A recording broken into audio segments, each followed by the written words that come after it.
Hi, everybody. Before we get to another great interview, the Two Opinionated podcast could really use your help. And it's easy, it's free. IMDb, which is the entertainment database, imdb.com, named us a top 100 podcast. We came in at number 82. That's a big deal because there's 15 million podcasts and growing.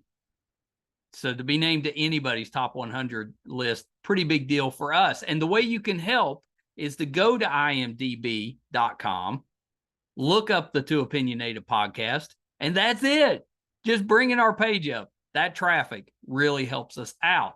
Our YouTube channel is MeisterCon Pod. All we ask is that you subscribe. It's also free, but that really helps us to attract these amazing guests that we keep bringing on the program. And that's it. Two easy ways for you to support us, and we would really appreciate the help. Now let's get to that interview. Hi, everybody. Welcome to another edition of Two Opinionated. I'm so excited today. I've got actor, director, writer, Katelyn McCulloch. So welcome, Katelyn. Thank you for having me. I know we've been chatting about, all the important things. The most important thing, the weather, accents. Our accents. That's all basically, but the important stuff. Yeah. I was so excited to get to talk with you, and let's kind of start this way because I know we got a lot to cover, but tell me a little bit about what got you into the entertainment business. That's such a difficult business. What made you want to do that? Well, I was always just a little kid who couldn't help herself. I always was gymnastics, dance. I also always had this very entrepreneurial spirit. My mom loves telling these stories of me going like Christmas caroling door to door and fundraising money for the church, but we didn't go to church. And then I went to count the money with my friend Hannah. And then I was like, well, look at all this money, $11. And I was like, let's split it. And my mom was like, Katie, that's fraud. And I love performing. And, when it came time, and I'm very lucky, I had very supportive parents because, you do it as a passion. But then as I got into high school and it was only intensifying, I was doing the musical. They were probably worried that you might not have a backup plan. Oh, well, this is a great story. My mom and dad go, listen, we know you love acting. We know that's what you want to study, but what's your backup plan? And I went away and thought about it. And I came back to them and I said, I'd like to be a writer. And they went, oh, shit. Like, well, at least you didn't say music. Yeah, true. And so then it was, once I got into schools for dance and schools for acting. And yeah. I just had this intuitive kind of feeling that if I studied acting, I could always incorporate dance into it. Right. And then acting turned into a career in theater, live performance arts, including circus, stand-up comedy, improv. And then pandemic hit and I did this pivot right into writing and directing film. I'd always acted in film and TV, but it didn't really scratch that itch. I really wanted to be with the story. And then as soon as I got into film, I went, oh, this is the medium I belong in. Well, you did it right. We had that unexpected time in 2020. It sounds like you used it correctly. Like most of us were learning to make banana bread and stuff. Yeah, I was not sourdough me. No, not happening. But I always joke during the pandemic. And I think this is something I feel really grateful for, just being raised this way. But I was just able to reframe the situation and go, okay, so in Canada, we had something called CERB, which was government subsidy because we weren't able to work. So all the jobs that I could normally do didn't exist. So when I was receiving that money, I was like, I'm going to put myself through self-inflicted film school. So I read every book. I did masterclass. I was on Skillshare and I just wrote. Everyone's like, when did you become a writer? And I was like, I've always been one. But when I really hunkered down and I just decided I was doing it, I just committed in 2020. Yeah. And here you are. And here I am. Worked. The backup of being a writer worked, Michael. It worked. Well, a few of your acting I've seen. So let's see. You did a Law and Order episode, right? Yep. Toronto. That was. I was thinking, what what U.S. city are we missing in the Law and Order franchise? And now, Toronto. Missing the Canadian one, honey. Missing the Canadian one. Yes, that was an amazing show to be on. I absolutely love Cameron Pictures, and I've done some different projects with them, and that whole team is amazing. And I always joke, on Law and Order, I'm playing such, as you saw, very heavy, emotional. I'm really good at crying. Really good at crying. It's a skill. It is, and I always joke because I mostly write and direct all comedy. But then for my acting career, I find myself in these huge dramatic roles and that I really love. And I always say that, it's just getting to stretch that muscle, because even something that is very serious, you've probably seen this on YouTube, people re-edit it with a different song and suddenly it's hilarious. Yeah. And I just think of that of myself. I'm like, if you just edit me to a different song, I'll be comedy, then I'll be drama. And I love I may have to steal that. Yeah, steal it. That's pretty good. Steal it.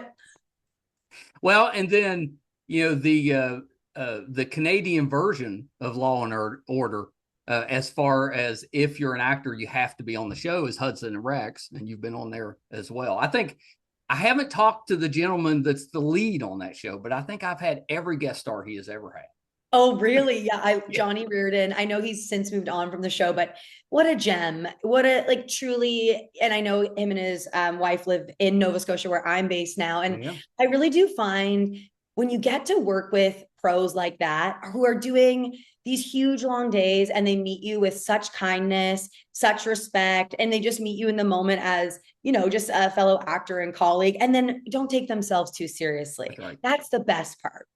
Well, and that show lasted a long time, like longer than the normal run. Yeah. It was out there for like a decade. Yeah. And it's still going. I know it just pivoted to, I don't know who's the lead of it now, but. Well, that's it. Yeah. It changed leads, but it's like, I don't know, Grey's Anatomy or something. Yeah. People love it. Who doesn't love a dog detective? I want a dog detective. I grew up watching Lassie and Ren 1010. Yeah. So I'm all about the dog rescue type of adventures. Or what was the one with Tom Hanks? Oh, Tom. Oh, with the voice of with the dog, cat, the two dogs and the cat. No, he had Turner and Hooch. Oh, I don't know that one. Yeah. It was Tom Hanks was Turner, and then he had a dog, Hooch. Oh my! But didn't he also voice a dog? He did. Yeah, he's definitely voiced. Right? Am I? You're not crazy. This whole episode is actually just about dogs, people who played them, dogs who are stars. That's what we're talking about today. That's right. That's right. Stick with us for another half an hour, and we may move on to cats. Who knows? I'm a cat lover, so let's go. I like cats, but I'm like deathly allergic. That is so sad for you. It is, and like all my kids have cats, and I'm like, don't you want me to come visit? That's why they have cats, Dad. I think I got the hint. I'll tell you a real quick cat story.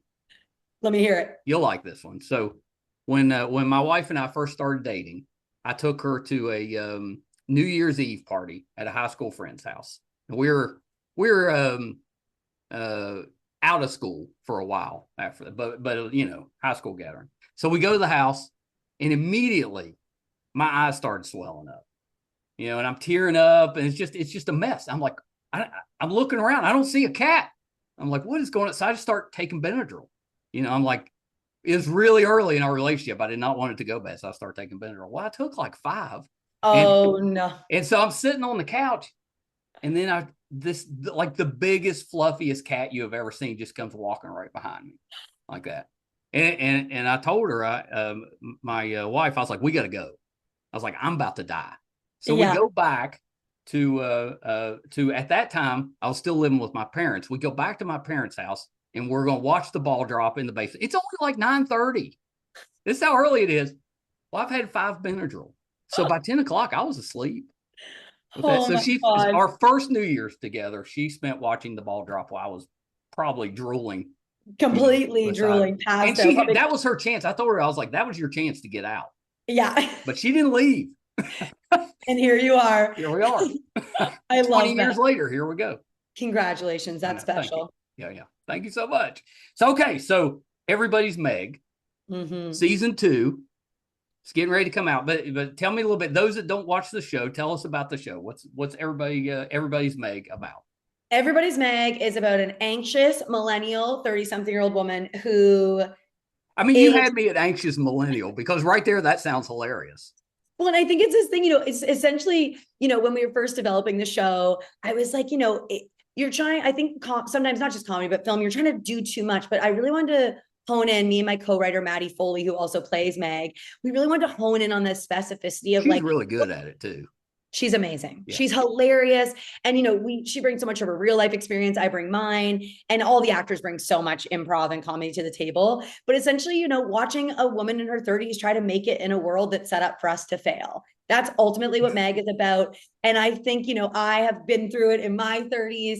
In my case, I blew up my life at 32 and moved home to Nova Scotia. Never planned to stay here. I was going to shoot a movie, go back to Toronto, and 4 years later, I'm still here. And I had to go through all these growing pains of rediscovering myself, finding who I was again. But then also, I think, dealing with this idea of like I was behind or I failed because I didn't have it all together. I didn't have a house and a this and a book, a perfect career. And you're looking at people with babies and 9-to-5s and houses with 3 bathrooms. And I was like, what? Like, I just never. That's how you've made it. The third bathroom. Third bathroom. That means enough 3 full baths. Whoa, you're crazy. That's well. Yeah. Exactly. So that's what the show is really at its core about. And then there's so many different themes we get to explore within that. But ultimately, it's like, I always say it's a show for anyone who feels behind at life, or and I think, a lot of parents or the boomer generation really relate because they have kids in their 30 and they're watching us fumble or seemingly fumble. Yeah. I don't think we're fumbling. We're just doing it differently because we have to, based on the circumstances and the cards we were dealt. Well, that's right. It's just different now. Like compared to when I was growing up. Yes. It's so much different. My oldest is 31, so I kind of get it. She's just entering that. Yeah. But we've got 4 kids. They're all 25 and up, so they're close to that area, and they all struggle because nobody can afford a house. It's all paycheck to paycheck. Yes. I mean, it's rough out there. It is rough. And I think too, it's this idea that, ownership equals success. And it is nowadays just like, actually, I think for all of us, redefining what success means to us and not to the bigger social norms, because what are even those anymore? I don't even know anymore. Like, the world's upside down, topsy-turvy. So I'm just trying to figure out, and I think so many of us are trying to figure out, how do I find meaningful work? But also, I think there's what we love to poke fun at in Meg too is, lots of millennials, everyone wants to be self-employed. Everyone wants to this. No, everybody wants to work remotely. And, there's a little bit of like, you still got to suck it up and figure it out. Somebody's got to do something. Yes. No one's coming to save you. No one's we can't all just be sitting at the house. Somebody's actually got to be out doing something. 100%. Exactly. I mean, I agree. Being at home's better. Yes, of course. But sometimes you got to go hit the pavement. Yeah. Sometimes you got to go Christmas caroling, you got to make that money. So how did season 1 wrap up? Like how does season 2 begin? Well, yeah. So season 1, we left Meg where it was her doctor's appointment because she falls and hits her head while trying to shave her pubes in someone else's shower with a stranger's razor because she ended up at a hot tub party. She didn't know it was a hot tub party. Yeah. Well, that's very important. Very important. Personal, you don't want to go out there and you're like, you're not prepared to put on a bikini. You're like, wait a second. So when she goes to get her head checked, the doctor goes, hey, wait a second. You haven't had a pap test in like 6 years. And so ends up getting a pap test. And during it, so one thing with Meg is that what I love, especially in how Maddie plays the role, is, Meg monologues a lot, which is really, we're representing that inner monologue, that anxious monologue a lot of millennial people have. Right. And just people, but we're from the millennial lens as the creators. But then, so she leaves, we end kind of season 1, a bit heartfelt, a little sad because she just finally admits that she's struggling to her parents. And we get to see this like really heartfelt family moment. So then season 2, we wanted to show Meg that she's like back on track, trying to figure life out. So season 2, episode 1 is Meg trying to go find the right therapist. So it's Meg goes to therapy and we get to watch her try on different therapists, and some aren't really therapists, some are a little cuckoo banana. So we get to like Well, play that'd be with. fun because you could bring in a lot of different personalities for that. Yes, I wish we had more time. These are short episodes. We got to have three amazing actors, Taylor Olson, Alexandra McDonald, and Coombe were our three therapists, and just a blast to play with all of them. It sounds like such a fun show.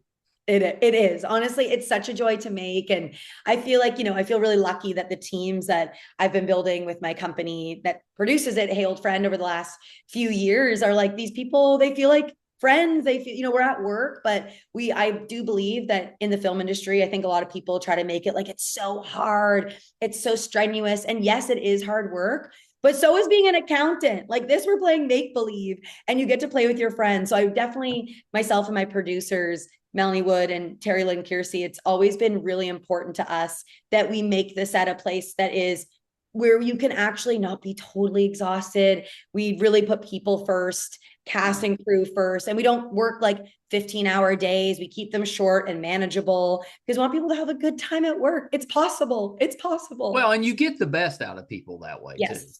Yeah. Well, exactly. And I do think, that's one thing for me. I really value, being an actor first, I've had those experiences of not feeling important and not feeling valued and kind of feeling like thrown around, more like a product, less like a person. So I think as I stepped in, so for this show, I write, show run, direct, produce, act. I play a small role in the show because this season, especially season two. I was going to ask you if you had a role in it. Yeah, I have a role. I play Carla, who is Meg's arch nemesis, only because Carla is the epitome. She's just the nice girl who has it all together and is really nice to Meg. So it makes Meg insanely pissed. That's hilarious and very accurate. Like I know people like that. Right? You're like, why are they so nice? Like there's no reason to hate her. You just want to hate her. So yeah, I play her. Well, nobody wants to see a better version of yourself. Yes, true. When you got somebody that's around your age and they're just doing better, just like every way, nobody wants that. Exactly. And that's where we wanted to position Meg in that place. And I think too, Carla definitely can represent comparative culture on social media, everyone, because ultimately if we had more time and we could dig into Carla and her husband Josh's life, we'd find out it's not perfect, but on the surface, and I think especially what so many women are doing, doom scrolling TikTok, Instagram, and just looking at these lives that are seemingly perfect, but come on, most of us put our best foot forward on social media. Yes. So whatever you're watching there is not the full story. And yet people, and especially, I can only speak to my experience being a woman, but and women torture themselves. Yeah. Looking at this, these ideals. And now with so much AI and so much plastic surgery and filters, so much is just not real that we're seeing, which is why I think Meg struck a nerve. Well, I think Meg struck a nerve because, a lot of feedback is how relatable, how real it is, because we're not trying to make, and especially all the work I do is all female driven comedy. I don't want women to look that generic. Everybody has the same you want face. them to be realistic. Yeah. And because, I don't have kids yet, but I think about, even in season 2, we had a young actress who's 10 years old on our set, and I want her to leave set feeling empowered and like an artist, because I never got to have that when I was a kid, or, and I always felt like I just had to be a good girl and pay attention. And it's like, no, if you're on set, if you're an artist, you should express yourself at any age. Has it changed? I mean, from my perspective, but this is outside looking in, and definitely from a male perspective, it seems like things have changed a little bit, at least as far as opportunity for women to have a voice in what we're watching, the creative process, all of that. That seems to me like it's gotten a little better. Long way to go. But it does seem like it's improved. But what does that feel like from your side? I definitely feel like there are improvements. And I always say, I stand on the shoulders of giants, women before me who really work to, move the needle forward, but there is a long way to go. And I think, I do still experience it in terms of my male peers who are just getting more money, getting more opportunity, have more experience. I know, it makes no sense. But here's the thing, what I will say is that, I could spend my time feeling angry about it, feeling stressed about it, complaining about it. But I don't do that. I go, if I want change, I got to be the change. If I want to see different things on screen, I have to put them on screen. That's right. So I don't drag my heels. I don't, of course, like I have my moments, and you got to bitch to your besties and speak to the people too. You really, until you get a seat at the table, you know, like, which is what I'm really striving for, is to be able to be in these positions where I get to be a part of those bigger decisions. Right. But to get there, you know, a lot of people just want to suddenly hit the eject button, boom, launch themselves and be at that table. But you got to put the grind in too. You got to develop your voice, that's right. Develop your body of work. And even if it is unfair, I think it was always just my attitude since I was a little entrepreneurial kid. I was like, I'll just make my own path. I'm going to do it my way. So that's more the change that I'm seeing, is you're seeing a lot more women creators, which is going to, downstream, it's going to create a lot of more jobs for women. It's going to inspire other women to try their hand at it, that type of thing. So I'm seeing that type of change. I'm not sure we're seeing the overall large industry change that we would like. Yeah, it's so complicated because in Canada, you know, we're very government funded. The States is more private, you know, studio money. And I always say, like, when I zoom out too far, I look at all of it, it gives you every reason to want to quit, because you're like, the injustice. And you know, I'm just speaking as a woman, but like, just think about all the different, you know, minorities and different ways that people don't feel represented. So I always do feel, and any advice I'm giving to new filmmakers, when they're so frustrated there isn't funding, I'm like, you find a way to do it, find a new system, because also we see it happening. All the systems are changing. So I am not trying to fit into some other person's idea of what female driven comedy is. I'm trying to make my own. So that's what I'm just always like, eyes on your own paper, stay in your lane, and just like do excellent work really hard. I'm always like, another draft. How does it get funnier? But then ultimately, you know, you could stand around and be totally pissed at all the injustices, but that's not going to get a movie made, you know, like actually showing up and doing it well. Yeah. Yeah, that's true. If you're just putting out crap, it wouldn't really support your position. Yeah, exactly. But that's not what's happening. There's so much good stuff out there. There are amazing female creators, writers, directors. I want to see more female showrunners, you know, and I know that's an area that we could probably definitely improve in. Absolutely. Yeah. Yeah. All right. I'll make some calls. Make some calls for me. Get me in there. What are we doing in West Virginia? So Everybody's Meg season 2, November 13th, I think. That's right. Drops on Bell Fibe TV1. Now I'm assuming that's a Canadian network. That is Canadian, but I do have exciting news that I haven't said publicly yet. So you'll actually are the first. But we are so fortunate. We've been acquired by Trailer Park Boys Plus. So it is a streaming service, and we will be available worldwide on that platform. Season 1 will be available November 27th, and then season 2 in the new year. So you will be able to see us in the US. So I was excited to have this. Well, I was getting there because I'm like, because it's been nice. We're starting to get, you know, some Canadian content, but it's trickling in, you know, and it makes no sense because they're just apps. Just open them up. I know. And I think too, it is that I feel like it's also, we're really grateful for Trailer Park Boys because they're so comedy focused, and, you know, they're also a Nova Scotia show, and Trailer Park Boys has an audience all over the world. So it's exciting that we get to be on that platform. I didn't realize they had their own network though. They do. So it used to be called SwearNet, and now it's been rebranded this past summer to Trailer Park Boys Plus. And there's a new season they filmed of Trailer Park Boys that will drop on there. And then I hope people will watch Trailer Park Boys and then click for some Meg. Yeah. Was in Son of a Critch in Nova Scotia as well? Newfoundland. Oh, it's in Newfoundland. Yeah, close. They're our neighbors. Yeah. Is that close? Is that right next to each other? Yep, we have it's so funny. Even my people I meet in the States what is AST time? Atlantic Standard. So I'm Atlantic Standard, and I forget the name of it now, but Newfoundland is a half an hour difference from us. Which is that's weird. It is. We always joke. Well, so what's the Atlantic Standard? Is that like 5 hours? What, sorry? Atlantic Standard, is that like 5 hours difference with Eastern, or 1 hour from Eastern? So oh my gosh, what time is it right now? Right now it's 4:02 Atlantic, which means it's 3:00 Eastern. Oh, I see. So you're an hour ahead. Yeah. Yeah. I'm in the future. Yeah. What's I'm it in the like? future. You know what? How we doing? It's beautiful over here. Because like we have Central Time, but that's an hour behind us. You know, I'm on Yeah. Eastern Time. I And guess I I never do, thought of ahead. I always joke, I'm always on like, I have an LA team. So I sometimes on Pacific Standard, but I mostly try to do everything on Eastern because it's Yeah. the most common. And then I just translate from Eastern my Yeah. own. Yeah, that's pretty neat. I Yeah. learned something. There you go. Well, at least I was geographically in the area. That's pretty good for me. You were really close. The fact that you even knew what Newfoundland was actually very impressive for an American. Well, Son of a Critch is a good show. Yeah, it is a great show. Yeah. That's we've been lucky and had some of that cast to come on the podcast. I had a guest on, and she's like, "Yeah, I'm doing this little show called Son of a Critch." I was like, "Oh, I've never heard of that." And she's like, "Oh, you should check that out. It's pretty good." And I was like, "Okay."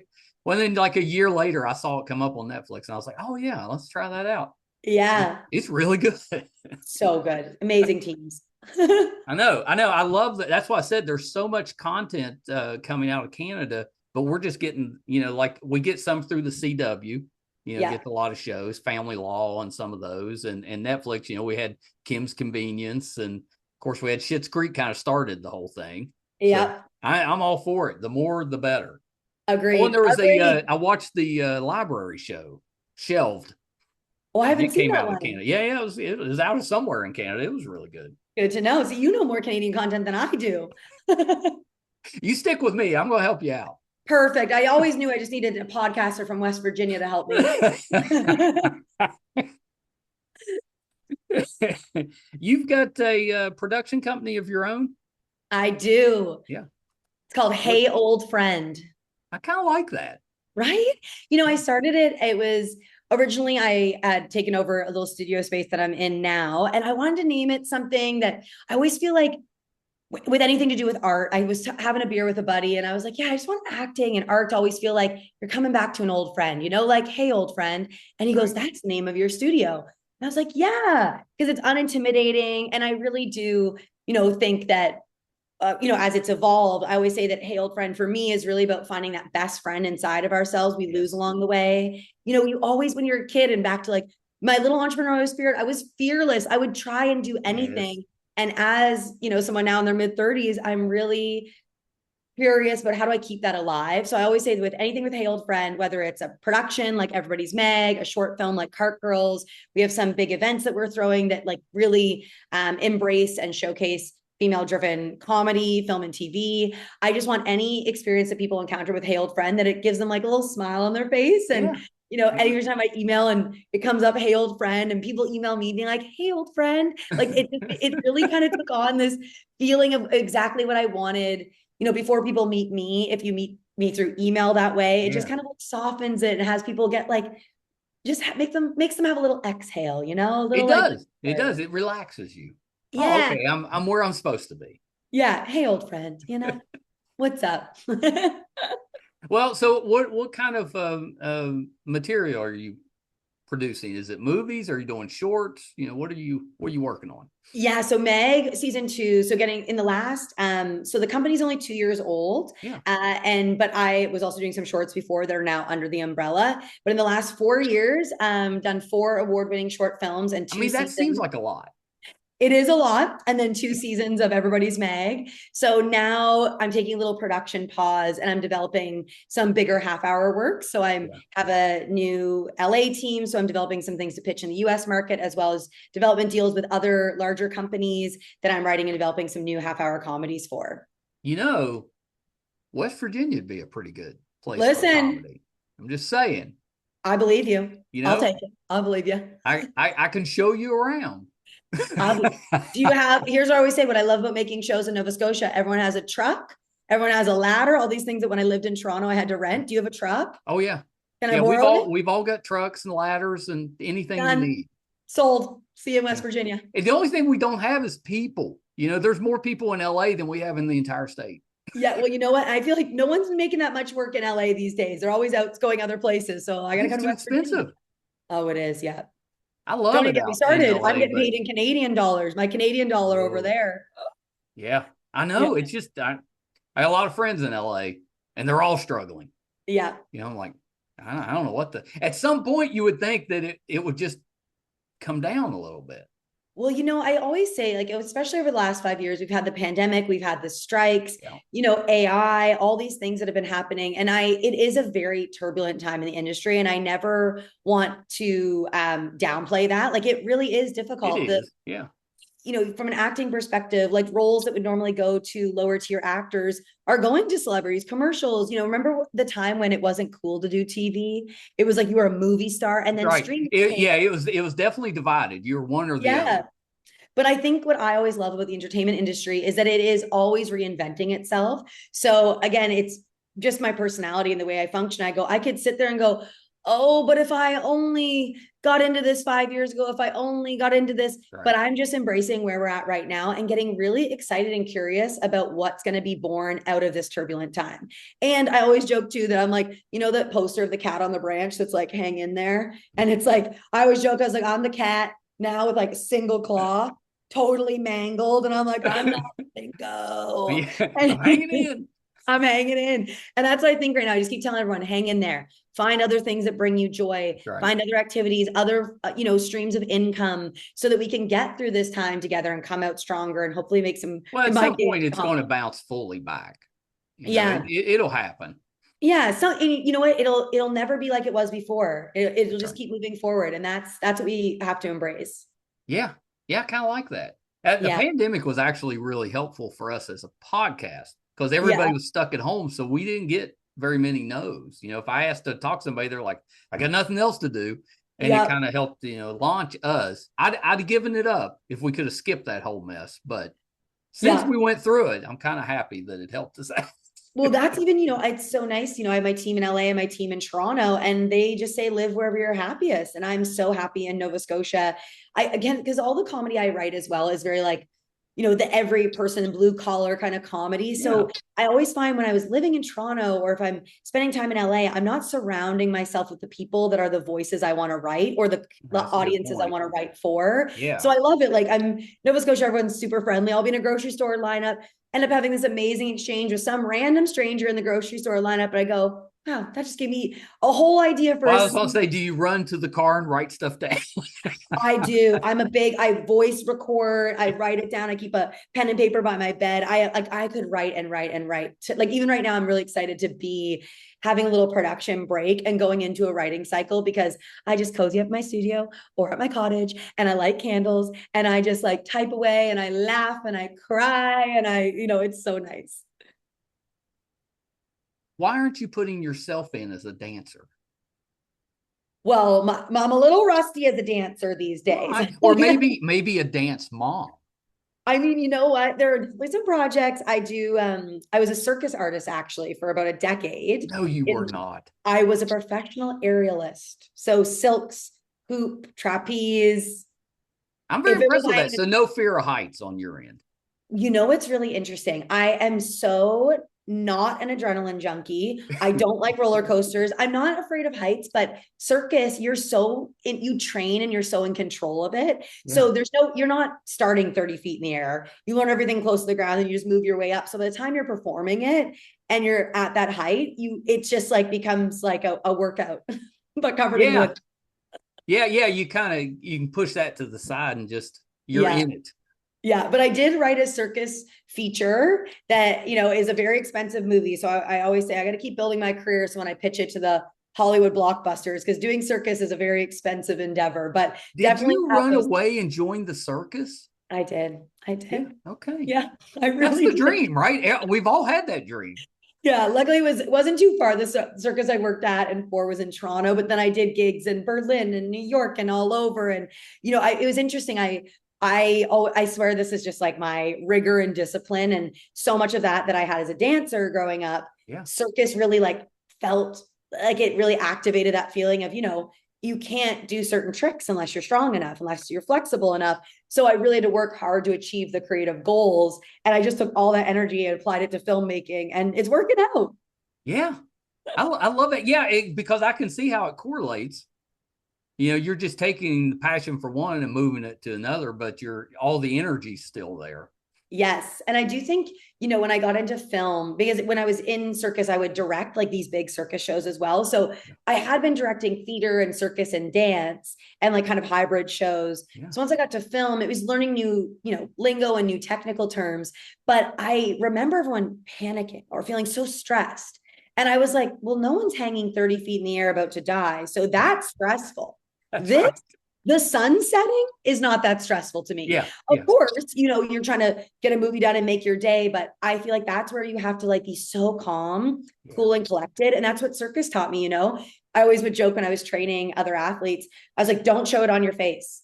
Because when you're performing, if you're like, You're right. like people are going to be like, that doesn't look fun. But my job, even as a director, showrunner, even if shit is hitting the fan, it's like, stay calm and trust that you've done your homework and that you have the ability to problem solve in the moment. Like that's what your job really is. Of course it's vision. Of course it's all these other things, but I really do treat directing and show running and, even running my business. It is leadership. It is how do you practice leadership skills in the moment and don't let emotion and stress overtake you. I love that because emotion and stress is usually what screws up any endeavor. Always. I mean, when you're a parent of 4 kids, it must be like you watch your kids probably do it to themselves all the time. And I go, well, we've got 6 grandkids. So, wow. Yeah. And it's been fun because that's totally true. We just kind of watch them struggle their whole lives, but now they're the parent, and I'm watching them. I'm like, well, they're pretty good at the parenting part. Yeah. That's so funny. I was like, where'd that come from? Yeah. And I wonder, do you find, and maybe I'm just making this correlation between film and parenting. I'm not a parent yet. If I have kids, I'm going to be a geriatric pregnancy. Okay. I'm going to be the old, I'm 36. They're going to be, even though I don't look a day over 25, that's right. That's right. But I would joke, I'm like, I'm going to be a geriatric, which is so terrible. I don't know. That's kind of the thing now. Everybody's having kids later. It is. And, I feel like I've seen so many other women do that. And I really just like love and value my career and having so much fun. And I feel like all my friends, my closest girlfriends in the business, none of us have kids yet, but when that comes, I wonder, like correlating filmmaking and parenting, I feel like, do you find this? Like, I find it easier to be, if I'm supporting someone else or something else, I can stay calmer for someone else. I can stay calmer or like stand up for someone else. Yeah. But when it comes to me, if I'm doing something at home and I'm like, fuck my I freak the hell out. Yeah, I freak out. But then if I'm on set and it's for the show and it's for the other actors, it's like I don't know, I click into another gear. It's like I can override. Well, they're looking at you, so you don't want to be, if you're panicked and you're showing it, that's just going to trickle down. Yeah. It's like when a little kid falls and they say, you go, yay, because if you go, they panic, that's filmmaking. That's what we always say to kids, don't make that. They'll think they're hurt. Filmmaking, directing is parenting a child. And that is the takeaway really soundbite of this whole episode. Well, that's kind of your baby. It totally is. It totally is.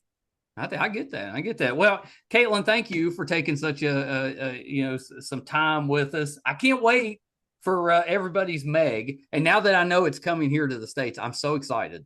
I'm so excited too. And we heard it on 2 Opinionated podcasts first. So you got to share it. That's right. Here first. It's rare when we get the scoop. Yeah, there you go. We're announcing it. We're doing a big event. So I throw an event called Shenanigans. You can't tell anybody else till this episode comes out. Exactly. When does the episode air? We got to figure this out. I'm like, but I do a big event. As soon as that podcast episode drops, I've got news for you. Yeah. Exactly. Well, Katelyn, before I let you go, a couple little things. Anything else that you're working on that we can keep an eye out for? So coming up, I have Shenanigans, emphasis on the she. Oh, I'm glad you brought that one up. I meant to ask you about that. Yeah, tell us about Shenanigans. It's an event that I throw. We're doing it November 27th in Halifax, and then also in, no date yet, but 2026 in Toronto. And then I did it in LA last year, and we'll be doing it in LA again next year. So you have to let me know when. I'll try to come out. I would love that.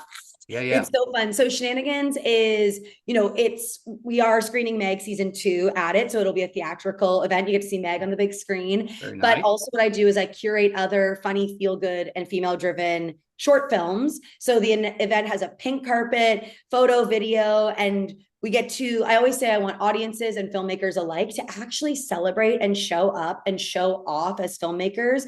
I find that comedy doesn't always have a place in the way that I wished it did at bigger festivals. People are often valuing the features more, or, it's hard to get a comedy programmed. And while there are definitely some great comedy film festivals, I just think there's a gap for women in comedy. And I find even at these festivals, people are always like kind of showing up a bit apologetic, even the non-Canadians. So this is a night where it's dress code extravaganza.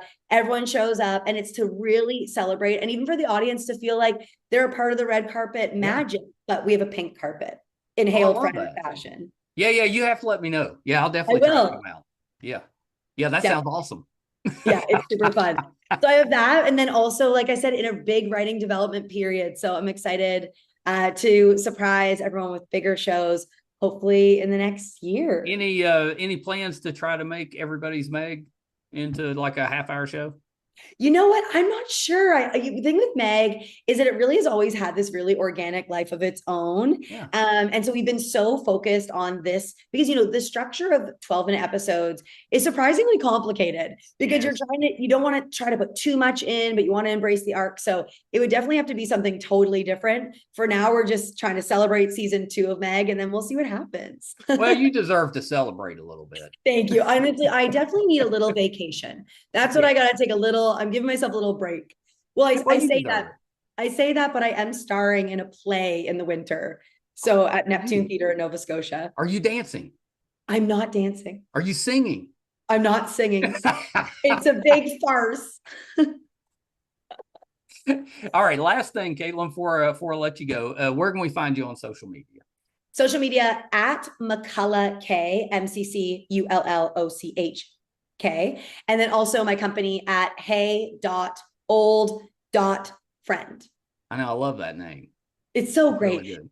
I was doing some meetings a couple months ago, and they see what company's coming, and then I sat down and they were like, of course you're Hey Old Friend, because just my energy matched the name. That's what I want, because making movies doesn't have to be so serious and intimidating. It can be nobody wants that. Dude, no one wants that. Thank you so much, Katie. This has been awesome. Let's do it again. Maybe we'll make it a trilogy.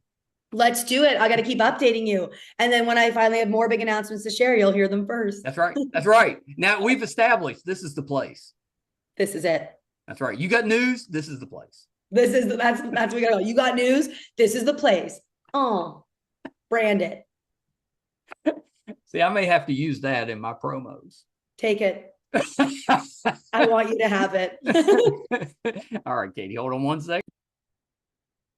Katelyn McCulloch, hilarious, funny, talented, a terrific writer, great actor. If you haven't seen Everybody's Meg yet, season 2 comes out November 13th or a couple of weeks later here in the U.S. Make sure you check that out and give Katelyn your support. Definitely well deserved. Thank you guys for tuning in with us. Our YouTube channel is MeisterCon Pod. Please subscribe. Really helps us out. It's free. Our website's meistercon.com. You can find over 1,000 episodes, audio and video versions. It'll also let you know if we're doing anything in studio, going on location, covering a convention, anything we have going on, be on the website, meistercon.com. Thank you guys so much. Till next time. Bye, everybody.